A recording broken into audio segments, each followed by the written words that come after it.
हाय everybody. आज का topic है GST, that is goods and services tax. But आज का टॉपिक स्टार्ट करने के पहले कल के वीडियो पे that was about CPI, consumer price index, उसमें शुभम नाम के एक यूज़र ने क्वेश्चन किया था कि हम मिंट से ही क्यों आर्टिकल्स को पिक कर रहे हैं। अब ये बहुत वैलिड क्वेश्चन है क्योंकि अगर आप ऐसे देखोगे तो फिनेंशियल न्यूज़पेपर्स बहुत हैं। हिंदू बिजनेस लाइन है, उसके अलावा बिजनेस स्टैंडर्ड है, इकोनॉमिक टाइम्स है।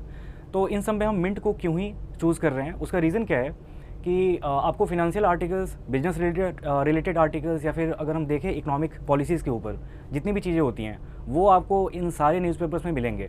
बट आरबीआई ग्रेड बी के सिलेबस का एक और पार्ट है that is about social issues. So social issue से रिलेटेड आर्टिकल्स मुझे ऐसा लगा कि मिंट में बहुत अच्छे से कवर होती है। तो अगर आप मिंट को रेफ़र कर रहे हो तो आपकी प्रिपरेशन बहुत ही कॉम्प्रिहेंसिव हो जाती है। ठीक है, अगेन ये बहुत ही सब्जेक्टिव चीज़ें, हो सकता है किसी और को कोई और न्यूज़पेपर अच्छा लगे। अब मेरे पास क्योंकि लिमिटेशंस हैं, मैं सारे के सारे न्यूज़पेपर कवर नहीं कर सकता, तो इसलिए मैंने मिंट को चुना है। सो आज के टॉपिक पे आते हैं। सो ये आर्टिकल है under the hood of the surge in GST revenue. इसमें आपको कुछ फैक्ट्स मिलेंगे, डेटा पॉइंट्स मिलेंगे, जिसमें बोला ये गया है कि जीएसटी की जो कलेक्शन है वो रिकॉर्ड ब्रेकिंग रही है पिछले कुछ महीनों में। एंड उसी को पॉइंट आउट किया गया है इसमें कि इवन ये भी बोला गया है कि जो हमारे डायरेक्ट टैक्स के कलेक्शंस होते हैं तो जीएसटी ने उसको भी सरपास कर दिया है।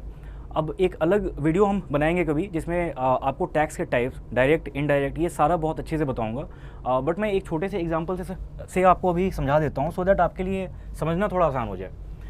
सो आज का कंटेंट ये है। पहले हम जीएसटी को देखेंगे कि क्या होता है, इसकी हिस्ट्री क्या है, देन जीएसटी की ज़रूरत क्यों पड़ी है, इसके कितने स्लैब्स हैं, देन जीएसटी काउंसिल के मेंबर्स एंड इसकी जो भी लीगल प्रोविजंस हैं वो सब क्या क्या है।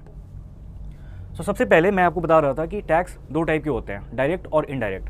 डायरेक्ट आप ऐसे समझ लो कि आपकी जो इनकम है, सो इनकम के अकॉर्डिंग अगर आप टैक्स पे कर रहे हो दैट इज़ डायरेक्ट टैक्स। ठीक है, इनडायरेक्ट में ये होता है कि आपसे डायरेक्टली टैक्स नहीं मांगा जा रहा। आप जो भी गुड्स ऐसे या सर्विसेज कंज्यूम कर रहे हो, अवेल कर रहे हो, सो आपको उस पर टैक्स देना पड़ता है, राइट। सो उसको हम बोलेंगे इनडायरेक्ट टैक्स। ठीक है, जीएसटी भी इनडायरेक्ट टैक्स का पार्ट है।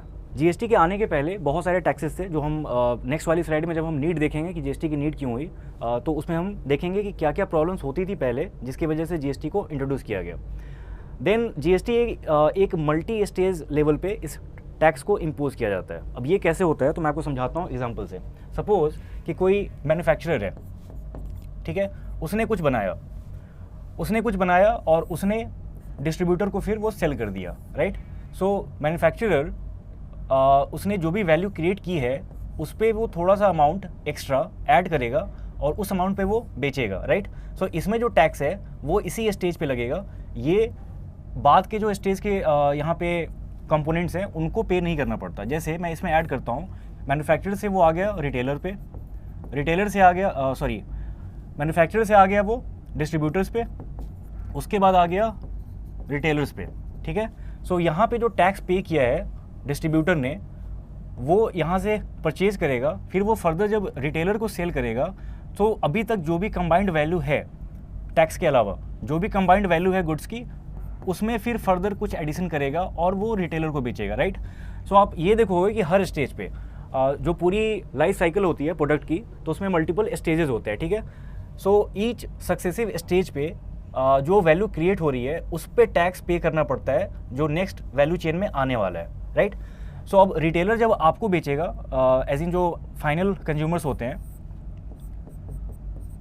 जो एंड कंज्यूमर्स है, जब उनके पास वो चीज़ पहुंचेगी तो बस रिटेलर ने जो यहाँ पे इम्पोज किया है टैक्स, बस वो पे करना होता है एंड कंज्यूमर्स को। ठीक है, सो ये एक मल्टी स्टेज है एंड जो टैक्स का बर्डन है वो सब पे पास नहीं हो रहा। ठीक है, सो एंड कंज्यूमर को बस वही टैक्स देना है जो कि रिटेलर इम्पोज करेगा।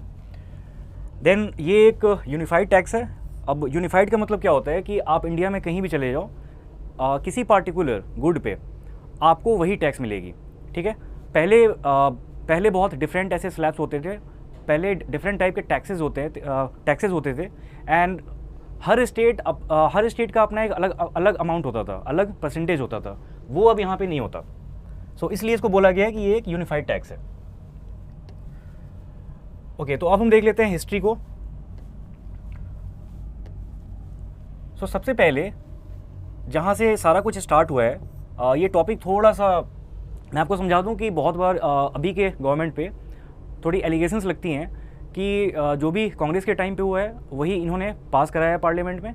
सो हम जीएसटी के अगर हिस्ट्री में जाएं, सो उस समय गवर्नमेंट थी एनडीए की, वाजपेयी जी उस समय प्राइम मिनिस्टर थे।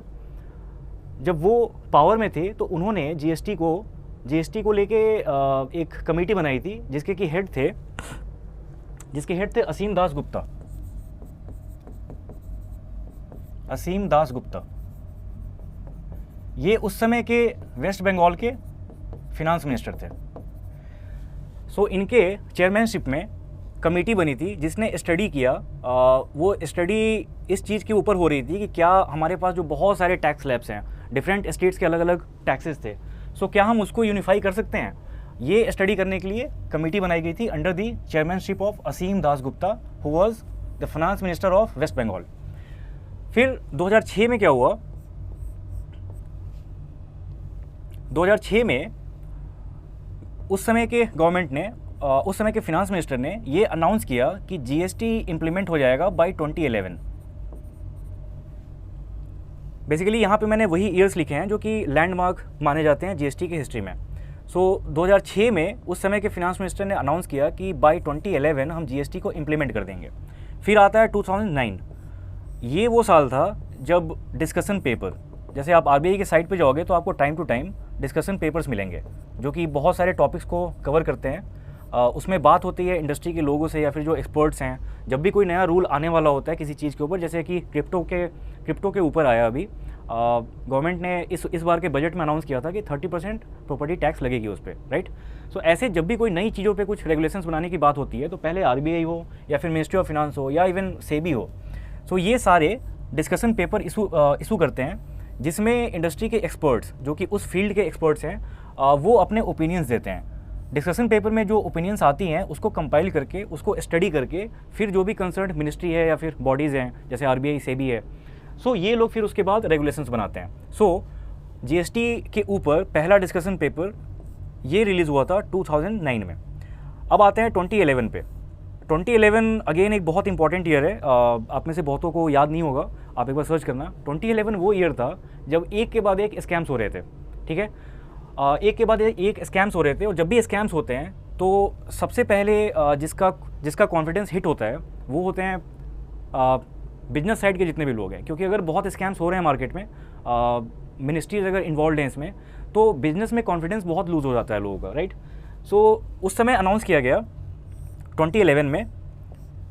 आपको याद होगा कि 2006 में अनाउंस किया गया था कि 2011 में जीएसटी को हम इम्प्लीमेंट कर देंगे, राइट।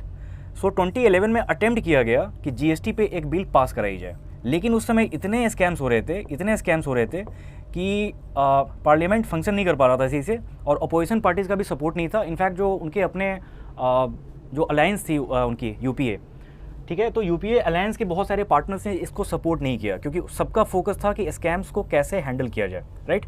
सो उस समय ये पास नहीं हो पाया। इनफैक्ट जो ये पार्लियामेंट थी सेशन में अपने, उस समय की गवर्नमेंट वो पावर से आउट हुई है 2014 में, राइट। सो 2011 से लेके 2014 तक ये बिल पास नहीं होने दिया गया। अब हम आते हैं 2016 पे। गवर्नमेंट चेंज हुई, नेक्स्ट अलायंस जो एनडीए थी वो आती है पावर में, और उन्होंने 2016 में इस बिल को इनैक्ट कर दिया पार्लियामेंट में। 2015 में ये इंट्रोड्यूस हुआ था और एक साल के भीतर 2016 में ये बिल पास हो गया। तो आपको थोड़ा सा आइडिया होगा कि सबसे पहले पार्लियामेंट में किसी बिल को इंट्रोड्यूस करते हैं, वो बिल जब पार्लियामेंट के दोनों हाउसेज में अप्रूव हो जाती है उसके बाद उस बिल को हम एक्ट बोलते हैं, राइट।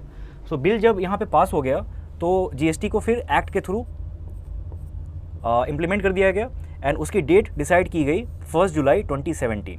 सो अगर कोई आपसे ये पूछे या फिर एग्ज़ाम में आए कि जीएसटी कब से इफ़ेक्टिव हो गया था, तो वो है डेट 1 जुलाई 2017।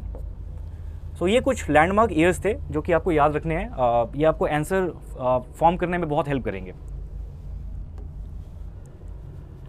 सो अब हम इसको ब्रीफली देखेंगे। यहाँ पे बहुत ज़्यादा कुछ नहीं है बताने को, लेकिन अगर आप थोड़ा सा कॉमन सेंस ऐसे यूज़ करो तो आपके लिए बहुत आसान हो जाएगा इसको याद रखना भी और इससे इंसाइट ड्रॉ करना भी। जैसे जीएसटी में 4 स्लैब्स होते हैं, ठीक है, 5, 12, 18, 28। बहुत सारे गुड्स ऐसे भी हैं जिस पे कोई टैक्स नहीं लगाया जाता है, राइट, तो उनको हम बोल सकते हैं 0%। बट अगर हम स्लैब्स की बात कर रहे हैं तो हम इन्हीं 4 को देखते हैं। 5% में ऐसे गुड्स आएंगे, आप ऐसे पहले नंबर देखना 5, 12, 18, 28, राइट। तो आपको ये पता चल रहा होगा कि 28 बहुत ज़्यादा है, ठीक है। तो ये ऐसे गुड्स पे ही लगाया जाता है जो कि काइंड ऑफ लग्जरी गुड्स माने जाते हैं, क्योंकि आप मिल्क पे या जो ऐसे बेसिक आइटम्स हैं आप उस पर 28% टैक्स नहीं लगा सकते, राइट। तो 28 वाले में आपको लग्जरी गुड्स टाइप की चीज़ें मिलेंगी। एंड जो 5% का स्लैब है उसमें आपको बेसिक नेसेसिटीज़ जिससे आपकी फुलफिल हो रही हो उन गुड्स को रखा गया है। एंड जो बाकी के 2 हैं 12 एंड 18, तो फिर इसमें चेंजेस होते रहते हैं। बहुत बार ऐसा हुआ है कि किसी गुड को पहले 18% वाले ब्रैकेट में रखा गया था, बाद में उसे मूव करके 12 में डाल दिया गया, राइट। अभी जो लास्ट इफेक्टिव स्लैब्स हैं वो हुआ था 2020 में, जीएसटी काउंसिल ने रिवाइज़ किया था, तो अभी वही चल रहा है। 2 साल में अभी कोई रिवीजन नहीं हुई है, राइट। अब मैंने जीएसटी काउंसिल बोला तो मैं आपको उसका भी समझा देता हूँ कि जीएसटी काउंसिल होती क्या है एंड उसमें कितने मेंबर्स होते हैं। सो जीएसटी में जितने भी प्रोविजंस हैं, जैसे कि लास्ट वाले स्लाइड में हमने देखा कि टैक्स स्लैब क्या है, ये सब क्या है, वो इम्प्लीमेंट करने का काम, और इम्प्लीमेंट करने के भी पहले उस पर डिस्कशन होनी होती है, राइट। जीएसटी काउंसिल का काम ये है कि डिसाइड करना कि कौन सा गुड, कौन सी सर्विस किस टैक्स स्लैब में जाएगी, राइट। सो अगर हम लीगल प्रोविज़न की बात करें तो आर्टिकल 279A(1), ये आप चाहो तो नोट कर लेना। आर्टिकल 279A(1), इसके थ्रू जीएसटी काउंसिल को पावर दी गई है कि वो जीएसटी के ऊपर कोई भी डिस्कशन कर सकता है, ठीक है। एंड ये पावर फर्दर अगर हम अमेंडमेंट एक्ट की बात करें जो मैं आपको बता रहा था पहले, तो 102nd कॉन्स्टिट्यूशनल अमेंडमेंट एक्ट, इसके थ्रू जीएसटी को इनैक्ट किया गया था, ठीक है। एंड जीएसटी काउंसिल को पावर मिली है आर्टिकल 279A(1) से, ठीक है। अब हम आते हैं इसके मेंबर्स कौन कौन से हैं। तो सबसे पहले जो हमारी यूनियन मिनिस्टर ऑफ फिनांस हैं,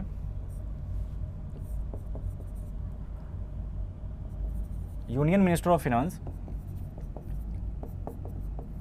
वो इसके एक्स ऑफिशियो चेयरपर्सन होते हैं। सो अभी जैसे निर्मला सीतारमन है, वो जीएसटी काउंसिल की चेयरमैन है, ठीक है, चेयरपर्सन है, sorry.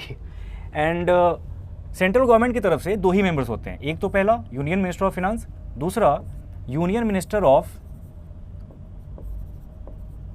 State for finance. So अगर हम अभी की बात करें तो Pankaj Chaudhary union minister of state for finance हैं। सेंट्रल गवर्नमेंट की तरफ से ये 2 मेंबर्स होते हैं। इसके बाद जितने भी हमारे स्टेट्स हैं, सो हर स्टेट को कोई ना कोई एक मेंबर नॉमिनेट करना होता है। अब वो मेंबर हो सकता है कि फिनांस मिनिस्टर हो उस स्टेट का, या हो सकता है कि वो टैक्सेशन जैसे डिपार्टमेंट देखता हो, बट इस पर कोई सीलिंग नहीं है। चीफ मिनिस्टर चाहे तो चीफ मिनिस्टर किसी भी मिनिस्टर को नॉमिनेट कर सकता है, वो चाहे होम मिनिस्टर हो, ठीक है, या फिर कोई और भी हो। बट यूजुअली ऐसा देखा गया है कि जो फिनांस मिनिस्टर्स होते हैं स्टेट के, उन्हीं को नॉमिनेट किया जाता है, ठीक है। सो अब आते हैं क्वेश्चंस पे। आप एक बार ये स्टेटमेंट रीड करो और देखो कि इसका आंसर क्या है। हमने जिस भी इंफॉर्मेशन पे बात की है पूरे वीडियो में, उसी को यूज़ करके आप इस क्वेश्चन को सॉल्व कर सकते हो, ठीक है। सो आज का कंटेंट इतना ही था। इसका आंसर क्या है वो आप ऐसे कमेंट बॉक्स में बताना हमें। सो आज का कंटेंट आपको अच्छा लगा है तो वीडियो को लाइक कीजिएगा, अपने फ्रेंड्स के साथ इसको शेयर कीजिएगा, और आज जो मैंने अभी आपको क्वेश्चन दिखाई है स्क्रीन पे, तो उसका आंसर आप कमेंट बॉक्स में डालना हमें, ठीक है। फर्दर बहुत सारे लोगों ने अभी बेल आइकन पे क्लिक नहीं किया है। अगर आप इस पर क्लिक करते हो तो वीडियो जैसे ही अपलोड होती है आपको इसकी नोटिफिकेशन तुरंत मिल जाएगी, ठीक है। सो आपको वेट नहीं करना पड़ेगा, राइट। सो आज के सेशन में इतना ही। मिलते हैं कल दूसरे टॉपिक के साथ। Thanks for watching.